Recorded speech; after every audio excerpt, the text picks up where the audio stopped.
Hey there! Welcome to another exciting edition of Cambridge Inside Out. I'm Robert Winters. I'm Judy Nathans. We have our guest today, Manny Lusardi. Welcome, Manny. Hi, thank you. Thank you for having me. Yeah. And Manny, why don't you tell the folks out there in TV land what your current role is in relation to the city? Well, my current role as of this past winter, I'm the Liaison for Immigrant Affairs out of the Vice Mayor Mark McGovern's office. All right. Now, how did that actually come about? Because I know that there was some, you don't have to get into all particular. No, I'd be happy to. Yeah. Right. Well, I've been a community activist for almost 20. Next fall will be 20 years. I was the guy in my neighborhood through my church and just through where I live. People would approach me when they had issues or problems, and a lot of those people were immigrants. I'm a first-generation American. My father came to this country from Italy during the First World War as a boy.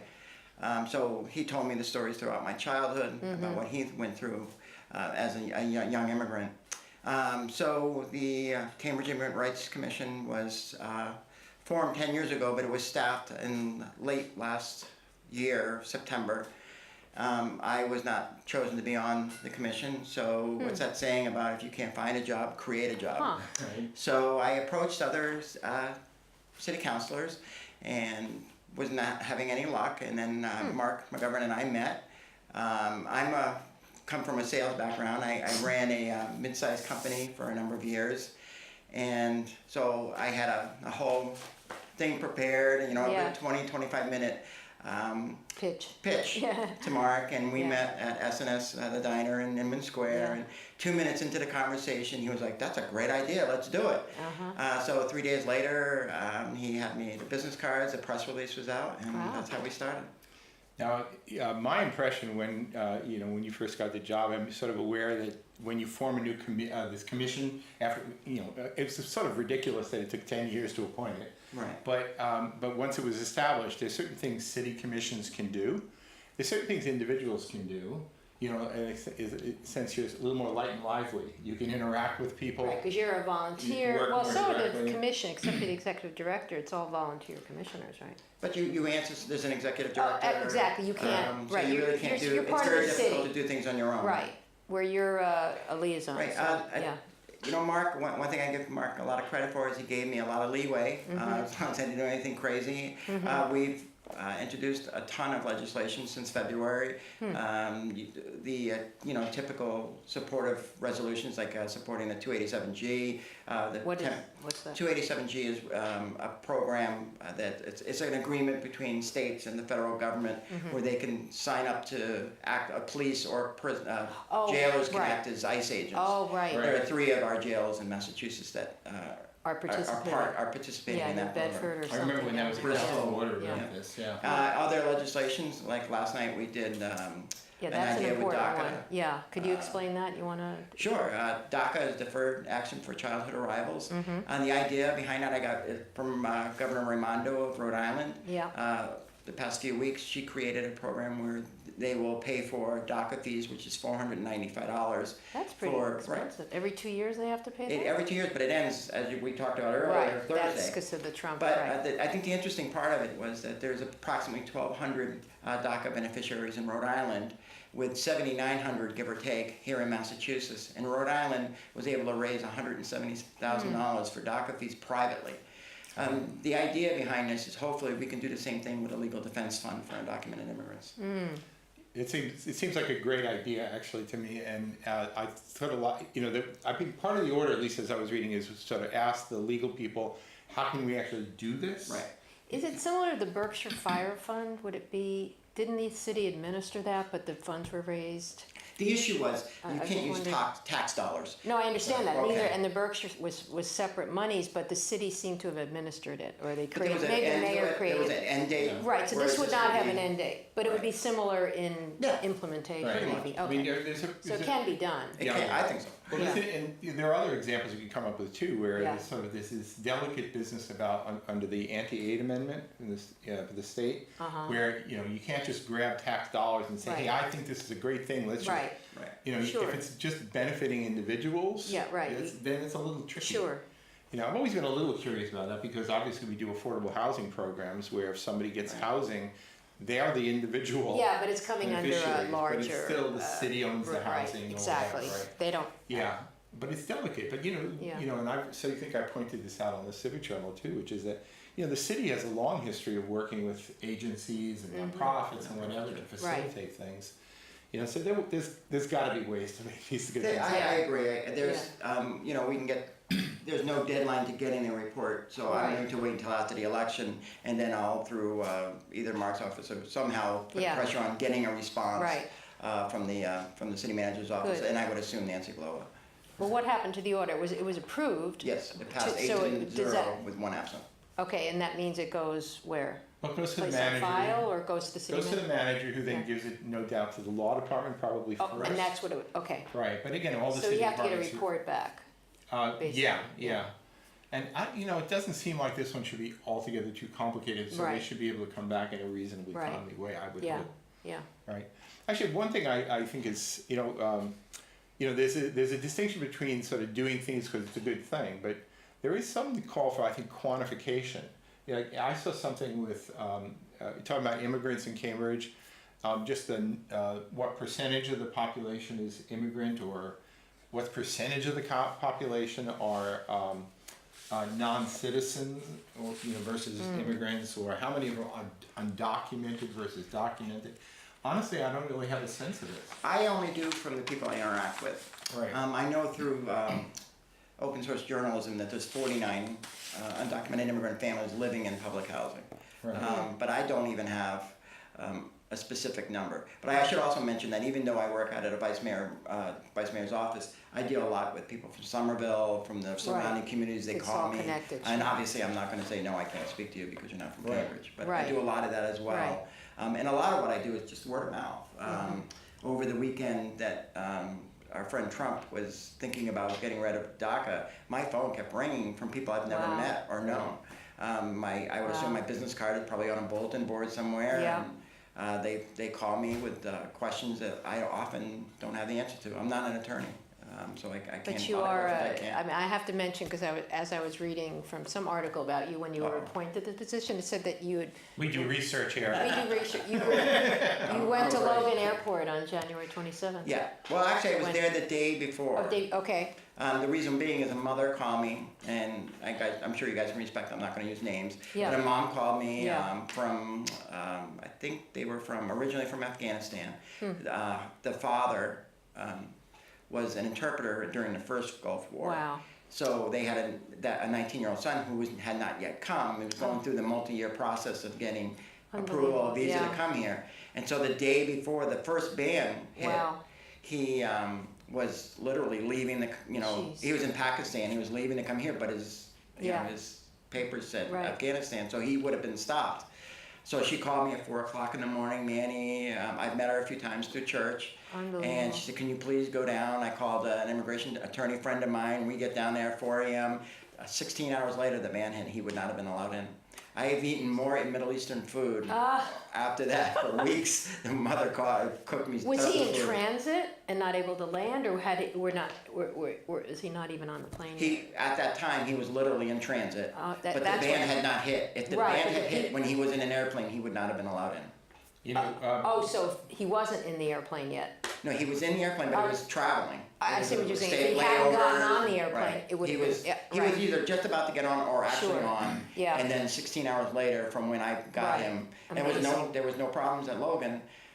Yeah. They're also there's a lot of people don't understand the ICE agents and customs Yeah. enforcement agents they think like we do. They're progressive minded and they don't Really? like being put in this position. Oh, They're 'cause not I all- heard the opposite. Was maybe No. it's a TSA. Some of them are really like, oh, now I can do this. Maybe it depends I'm on. sure there are. I'm sure there's all Yeah. sorts. Well, that's good to know. And they've been when we had attorneys around the clock, Manny Logan at the first one and Right. the second one, the second ban, an attorney friend of mine who recruited a lot of lawyers Yeah, to right. man shifts Right. said that they were incredibly cooperative. Well, Now maybe waiting it's there, we Logan. had a lot of people Yeah. rude to us, Sure. swearing at us and making comments. But then on the other hand, Really? people kept buying us coffee. And we saw the best and the worst of. Who were rude to you? What, they regular were like- Americans or? No, what we were doing, we had signs that say immigration attorneys. Yeah, I'm not an attorney, but I was just see. there. Yeah. And they, would give us the finger and stuff like that, or say comments under their breath. Unbelievable. But then other people kept, trying to give us money and buying us donuts and coffees. I had more coffee that day than but it wasn't. And then the second one was on the Independence Weekend.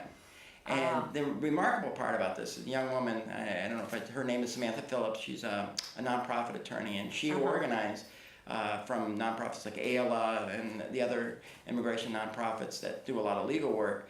It's just for that entire weekend. People were willing to do it on a holiday weekend. They were willing This to was sit Independence? there. That was the second band, the Trump band came out around Independence Day. Right. So that was a long weekend. Yeah. And she was able to find attorneys. She was there 20 hours a day amazing. herself. I can't do it, I'm old. One thing worth mentioning, because I worked down the street at MIT, the chilling effect of this stuff in the academic world is it's startling. Right. There are people, you have conferences, seminars, people, will scheduled to come in. They're people already will come and do a semester, here, traveling from here to there, whatever. People who are here for a long time, who are going away for a while, then having to worry about being able to come back. Right. It's incredibly disruptive. Students here for especially. medical purposes. Yeah, they just had a scientist from Iran that just got here after all, that was in the paper. There's so many stories like that. Yeah. It's just, all right. Now, It's now just I think frustrating. when the city was passing a budget in, May, there was some big increases for things like I think it was the Human Rights Commission, and with Nancy Schlachter, I guess, right? Yeah. Yep. Where the city was committing to providing additional resources and actually paying. Yep, $133,000. $133,000. So to what? The human rights or to the immigration? To create a position similar to mine through the city manager. Okay. yeah, I mean, basically, you can't, you got to pay for things, right? Sure. And I don't know what the extent. Are you aware of what's the plan or? Well, I forgive me, I don't remember her name. It's a title that's very similar to mine. It's a limited immigrant liaison. She's been hired. She started the day after Labor Day. I have yet to meet her. So I know that she's going to be working very closely with CIRC, the Cambridge Immigrant Rights Commission. She's going to be like the person on the ground through the city manager's office. The position is considered part-time, but we know how that is in Cambridge. It's still a decent salary. I don't know what it is specifically, but the entire budget for all of the work that they'll do is $133,000. So does that include the immigration piece? I'm a little confused. There's 11 Cambridge Immigrant Rights Commissioners. They're volunteer. She is a paid position through Nancy Schlachter's office. Right. Which is, and Nancy Schlachter's executive director of what? The Human Rights It is, Commission. I thought it was the immigration. I thought it was a separate commission. I think sometimes we have people who actually wear two hats. I'm not 100% sure. Okay, but is there a commission staff person. for the one that was lying dormant for 10 years? That's the Cambridge Immigrant Rights Yeah, Commission. there are 11 persons. Oh, okay, It's I an get it 11 now. member And so it's committee, encompassing that, all right. I mean, so, Okay, that's my confusion, Right. all right. I mean, there is I always like when we were involved in giving recycling, it's one thing to actually say how much we support something. But that doesn't always necessarily Mean that there's translate funds into behind actually it, right. getting the necessary things done, right? And in the end, that's the only thing that matters, is getting things done, right? Yeah. It's also easy to, like we talked about earlier, it's easy to complain. And just to say, why aren't you fixing this? Why aren't you addressing it? Right. And that's why I got involved specifically, because I can complain just as much as anybody. But I wanted to get involved, and over the past couple of years, I've been getting more and more involved with issues, especially around immigration with the city. And then, again, Mark was very supportive, and he's the person that really took the risk, because it's easy for me to do this, but he was taking the risk that I would do a good job. Right. And I think he would have probably agree that the work we've accomplished to date has been pretty remarkable. But we do have a lot of things that we both want to work on as well. Right. Well, he's got to get reelected. Pardon? He's got to get reelected. Yeah, so, We can talk about that. Yeah. One of the things, and I know we've talked about this before, is that there are so many stories to be told about actual reasons why people are fearful, and it's not just a matter of ICE and whatever. It's a lot of other reasons. I think I gave the story of a person who I lived with who, when she lived in a previous building, a fire alarm went off, and so she called the fire department, right? And then was chastised because there were people who were undocumented either in the building or around there who were absolutely living in fear that even when fire department people would come, that somehow, everybody's lives would be disrupted. Yeah. And I've heard other stories of people who were subjected to domestic abuse or other things. And now with all you this, must hear more of the these. political Yeah, climate. we could sit here all night. I could tell you sad and good stories, but one that comes to mind with the abuse, a woman, this happened under President Obama as well, that ICE agents would be at court waiting for example, if a woman was to go try to get a restraining order against her abuser, ICE could be there, and she was an undocumented immigrant, they would detain her. So what would happen a lot is a lot of women would put up with abuse, sadly. Yeah, right. Especially if their kids, her children are American citizens, Sure. she could She be wanted to stay removed, in the and country, then the right. children are left with the abuser. I specifically remember a young woman calling me crying. We spoke about this last night, where she wanted a lawyer. I helped her find a pro bono attorney. She was going to go to court, and then she changed her mind because she was reading the news where people are getting detained again under Trump. The difference also is that once President Obama realized what was happening from public pressure, he stopped. As we talked about last night, President Trump would double down on this, and he would encourage it even more. So now women are staying; they're getting abused even more, and that will carry over to citizens as well, because crime doesn't just stop at the door. Right.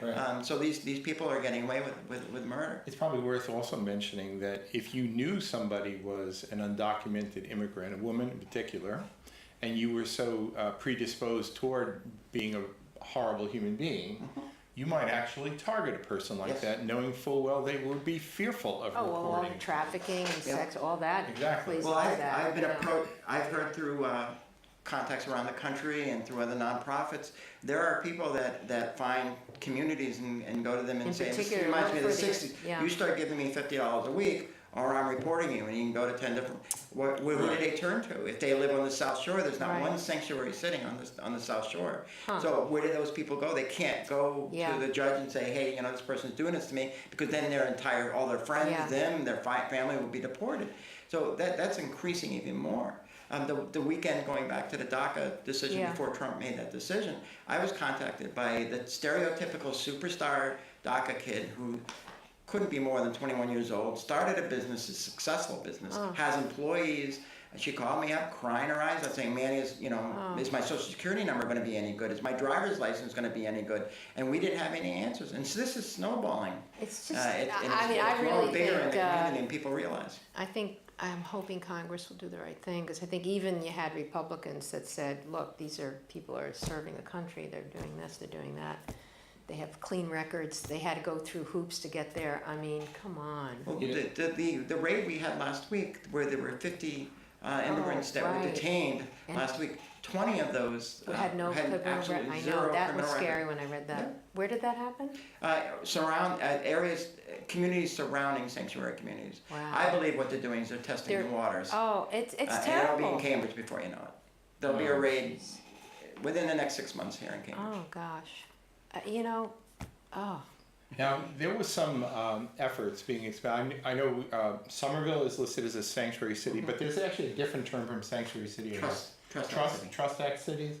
Right, but it means the same thing, right? It is. A lot of What is it I don't know if I called? agree with. What? Pardon? Trust Act City, ACT. Trust Act, okay. The reason a lot of nonprofits wanted to change and take ownership back of the process or the title, because sanctuary city has been turned into such a negative. You're right. I compare it to marriage equality. When it first started in 2004, it was same-sex marriage, and everybody started thinking, no, we can't have that. So they changed it to marriage equality, and people, wait a minute, that makes sense. So I think that's what a lot of nonprofits are doing. I don't agree with it because I believe it's a suitable term. Yeah. It's ours. or we should own it. I'm not embarrassed Right. about saying that, Right. we're a sanctuary community. I'm very Right. proud of it. We need more of them. Yeah. People don't realize how that even though we're listed as a blue state, we're not as blue as people think. Look, There's Trump not is one president, sanctuary okay? community on the South Shore. There are people that Right. voted for Trump in this state. Yeah. But now, in addition Yeah. to, our sister city of Somerville, Yeah. Yeah. right? I mean, Joe Curtatone was very, very outspoken in support of this, did all the talk shows, he was everywhere. I heard there was some efforts to do this as a statewide statement. Safe Communities Act. Did that ever happen? Oh, I don't. Well, think where it's- that is I testified, Yeah. thanks to Marjorie Decker, at the Uh-huh. Safe Communities Act hearings a few months Oh, back right. in June. Yeah.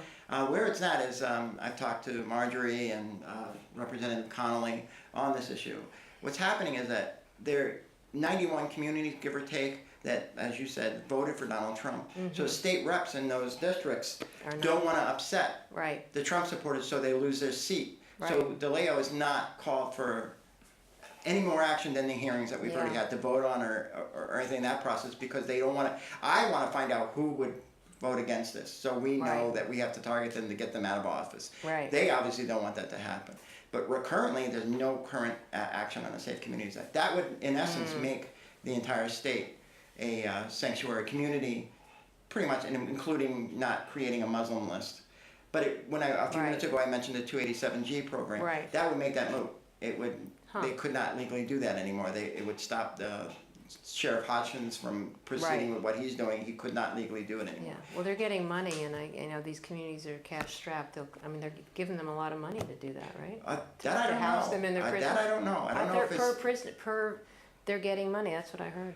I wouldn't be surprised at that. Because otherwise, I think it'd be less of an incentive. I mean, maybe because they're getting money, and these places do not have money. They don't have a. I think a coercion. lot of it has to do with Yeah. what some people are like I spoke about during the public comment last night, how they're defining patriotism. That's Yeah, the big issue that's now. sure.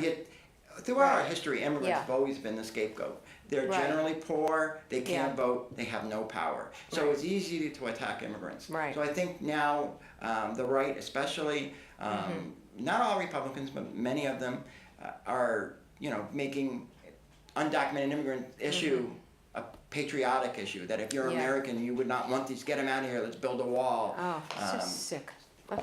Mean. It's mean. It mean. is. It's mean. It's very Yeah, unjust. Yeah, Very unjust. and mean. Yet, I'll bet you 90% of the people who feel that way can probably name particular individuals that they've known in their life That are who immigrants. exactly that Including status, probably who some of they their think the world of, grandparents, right? including Yeah. their own people in their own family. It's like saying the Right. affordable health care versus Obamacare. They don't realize it's the same It's the thing. same thing. Yeah. You know, Yeah. it's really how you present things. Naively, I would love if you have a world where the federal government is working in sync with the state, and the state is working in sync with the naive. local. It is pretty Yeah. naive. It's, Yeah. it's a nice goal. Wouldn't that be It wonderful? would be. But and even when people first talk about sanctuary city, I would probably be the first one to go, "Oh, come on, give me a break." Sure. Until you actually start thinking about Yeah, the what does that specific mean? aspects Yeah. about this and what it actually means in terms of like some of the stories we. I just tend to told look at before. things very simply. I'm a father of 2 daughters, they're 23 and 19. And if I lived in a community, let's just pick on Central America, where we're in danger or living in poverty, and I Right. knew if I took them by the hand and go somewhere else, they would have a better life. I Yeah, would do it. of course. And that's, my father came here 101 years ago. Right. That because of that, because of a war. Yeah. But I would easily do that, and I don't understand why people can't relate and say, know. for the people, you would do the same if I mean, you were El under these Salvador, circumstances. Honduras, so a lot of the people coming. I mean, they're dangerous places. Well, temporary protected status, Trump is attacking that as well. For example, Haiti. Tell me. sorry. Right, the 6 years. Haitian. I know, they have to get came out of- here in 2010 because of Right. the earthquake, And they were given. and they were granted right. temporary protected status. Right. Every 2 years, they had to reapply for a cost Very of similar to $500. DACA in a way. As of Yeah. January 22nd. Out. They Right. instantly become undocumented immigrants. A friend of mine, Yeah, who is unbelievable. a nurse assistant, I think that's what they call them. Yeah. She cannot work legally anymore as of January 22nd. I know, and they've established residences, jobs, same Yeah. thing, and yet Yeah. you don't hear as much about that. Yeah. And I think it's because they're from Haiti. But again, getting back know? to the Yeah. work that Mark and I have been doing, Yeah. he's shown quite a bit of leadership by working and collaborating with me to help push these issues locally. Yeah. Because a lot of people don't realize, I'm approached by state reps all the time saying, Manny, it's a federal, immigration is a federal issue. There's little we can do, or nothing we can do on a local level, and I think that's so untrue. Right. There's so much more we can do. For Plus, example, immigrants live here. yeah, they do. Yeah. They do the jobs and a lot of Americans don't want to do. Oh, absolutely. And they're willing to work hard, and honestly. Yeah. But Well, we got just another couple minutes to go here, but the thing is, I'm gonna sort of think bigger here for a second, okay? Yeah. I think we're sort of in a kind of arguably a crisis situation. Yeah. Congress hasn't acted in years on immigration reform, where the DACA, the sort of threat from the president on down, in many ways is sort of a challenge to Congress. Can you do something? At least if they choose to take on the challenge. They could do something good, I would imagine. Yeah. But are we going to be still spinning our wheels without any kind of reasonable resolution like this for the next 5 years, 10 years, 20 years? Yes. Or is there any light at the end of the tunnel? until someone shows leadership, true leadership. And we seem to have a bit of a lack of Yeah, that. but it's, as much as I detest what Trump has been doing, that goes back many presidents. Right, you Even can't President right. Reagan had amnesty. He tried to fix it. We need serious immigration reform. Right. It's not going to stop. You can't put a wall around the entire United States across the sky. Unbelievable. There's been a lack of leadership. Yeah. Right. I mean, that's sort of the bottom line.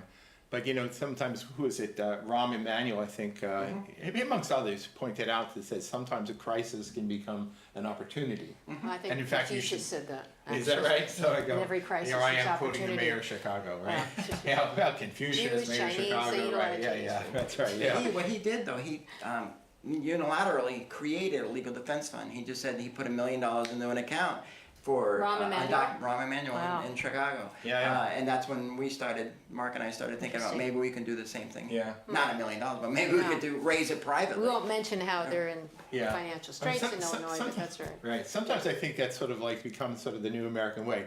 You wait until things get so horrible that they're intolerable, and then only then does somebody find some way out. So. All right. Well, Yeah. thank you. This is very illuminating. And, Thank you for having me. Yeah. I didn't even need my notes. No, That's right, no, yeah. just so we will keep No, this. maintain the conversation because I think it's a pretty This is really important important. topic, and it's not going away anytime soon. Yeah. If anybody want to get in touch with me, Yeah. or Wait, we gotta, just we're quick- just figuring out. We'll give the Oh, sorry. We'll put provide it the on Civic information. Journal, so. right? See you Okay. later. Okay. Thank you. All right.